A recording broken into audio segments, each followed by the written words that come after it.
Anong legit na? Hindi, walang pait talaga. Binababad sa tubig ng 24 hours. Anong lasa? Crunchy, na manamis-namis, malinamnam. Ang sarap talaga, parang yung parang chicharon na pipino. So ito guys, ito-try natin tong ampalaya na ibababad natin dito sa garapon na may tubig ng 24 hours kasi daw mawawala daw yung pait kapag ibababad natin pa sa tubig. Linisan na natin. Tapos lagyan natin ito ng tubig.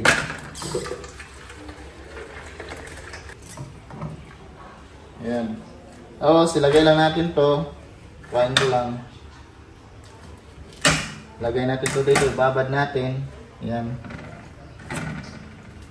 Parang jam pang tawag ko, pickles.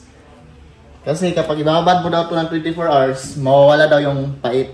Tsaka siguro matamis na. Lagyan natin sa refrigerator.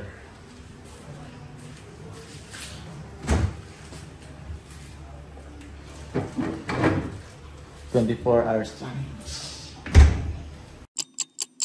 24 hours later. Ito na.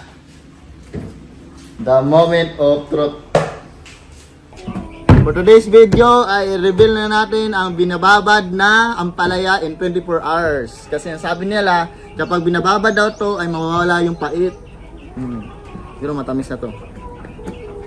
Ano yung pinagagawa mo? Ampalaya binababad na ampalaya 24 hours. Tapos? Try ko kung ito talagang legit. Anong legit na? Ano nga ang legit?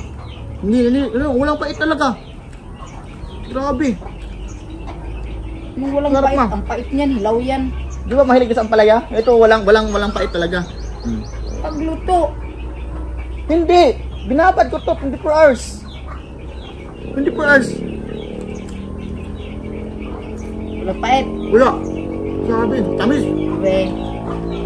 Uwe. Wala.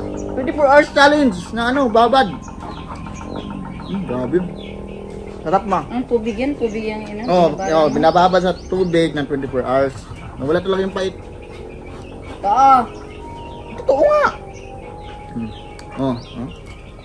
Anong lasa? Crunchy, na manamis-namis, malinamnam. Ang sarap talaga, parang yung parang chicharon na pipino. Sarap nga tingnan mo. Kainin mo yan, masarap pala. Sarap nga eh. Ito pala ito ang life hacks.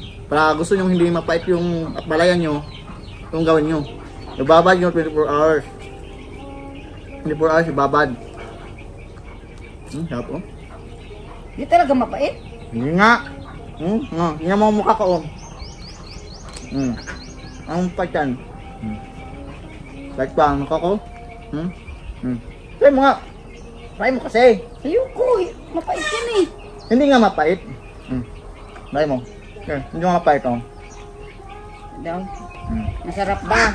Sarap nga eh. Okay.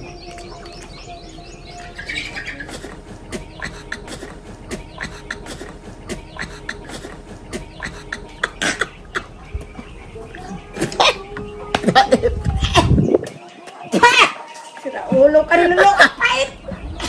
Pait na. Legit na pait.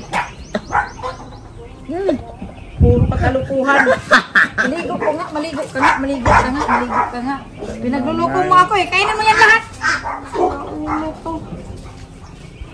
Kaya naman.